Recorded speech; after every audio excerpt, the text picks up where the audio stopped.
line between points A and C. We need to solve for x, given AC is 21, AB is 15 minus x, and BC is 4 plus 2x. Okay. Instead of just setting up an equation and solving this, we are going to write it as a 2-column proof. We're going to justify each step. Okay. So we'll write kind of small and maybe start more towards the left side of that paper into the margin. And we're going to number steps and solve it like we would a 2-column proof.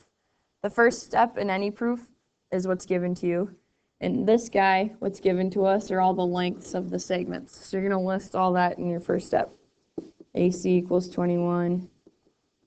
AB equals 15 minus x. BC equals 4 plus 2x.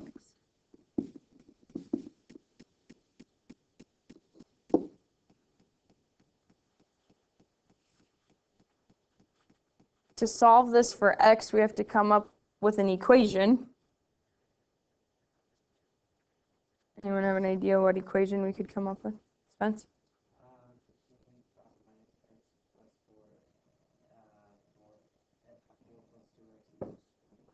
Okay, where did that equation derive from? How did you know you could do that? Because those two were equal to 21 if we put them together. Good. And when you put them together, what math operation are you using? Like when you put 15 minus x together with 4 plus 2x, how did you? Okay. And then you're adding what kind of geometric figure? Like what is AB? Yeah. Yes. What is that? It's a postulate that we have to follow. Anyone? Good. That's your segment addition postulate. Using this segment addition postulate, bless you, we can take the values that they give us and plug them in and actually come up with the algebraic one. Okay, so we're going to derive from this then 15 minus x plus 4 plus 2x equals 21. And then we substituted that.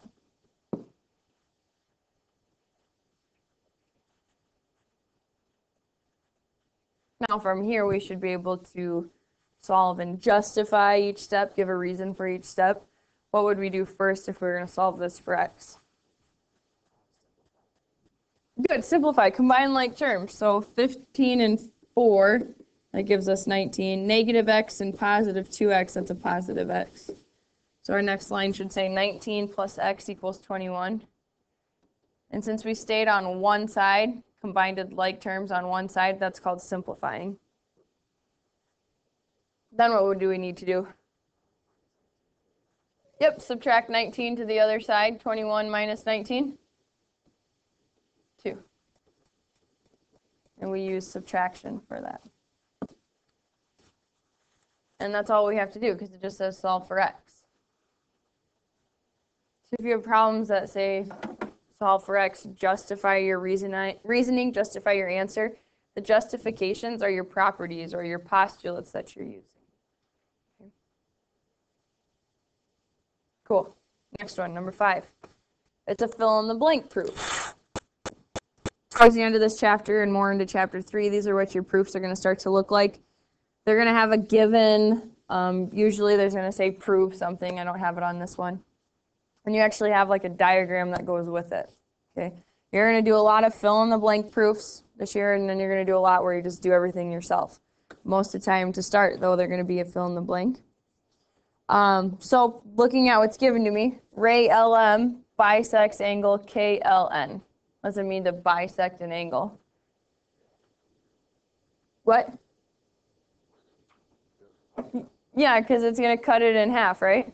So LM is going to bisect KLN, so then these two angles are congruent. Mark that on your picture. If you see the word bisect, then you should think, okay, two things are congruent. In this case, angles. Sometimes you bisect segments, okay? And this will be, the more you get into marking your pictures, it'll be better for you in the long run. First step in a proof, LM bisects angle KLN. What is that? Given, good. Always. Your first step is always given to you. It's your freebie point.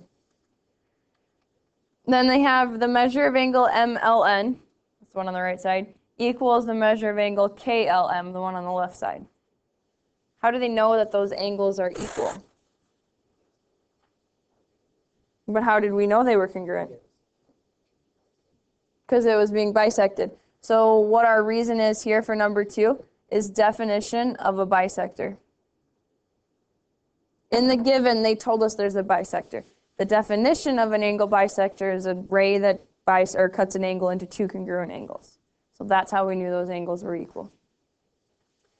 From 2 to 3, the measure of MLN equals KLM, it turned into 4x equals 2x plus 40.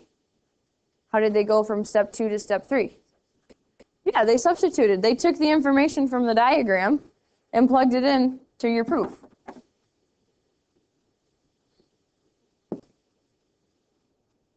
Three to 4. What'd they do? Yep, they subtracted the 2x on the right over to the left.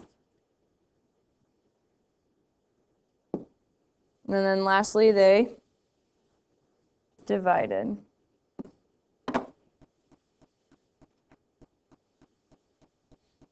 Fill in the blank proofs. Okay. This next one, number 6, I want you to do it like we did number 4. Find the value of x and the length of AB and BC, but write it as a 2-column proof. Justify what you're doing or where you're coming up with your work from. Start writing it up there.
Check. How'd you do?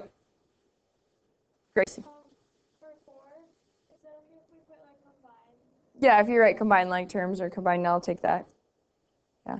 Don't do it on like number 5 though. Right?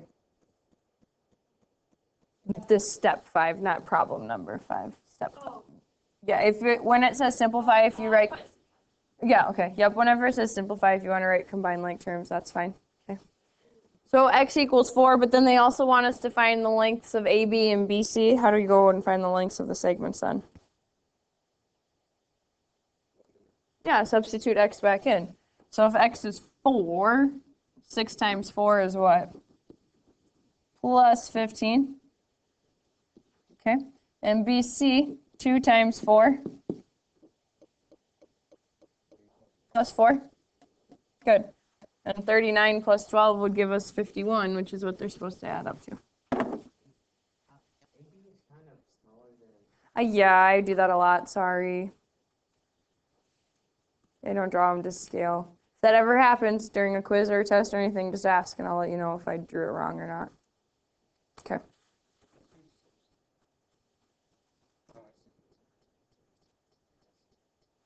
Good? Okay. All right, last one, another fill in the blank one. AC equals 36. What's our reason for that? Given. AB plus BC equals AC. What's our reason for number 2? Segment addition postulate, good. Number 3, 3x plus 2x plus 1 equals 36. Substitution, good. They're taking from what they gave us and putting it in there. Number 4, we have to give the statement, but it tells us we're going to be simplifying.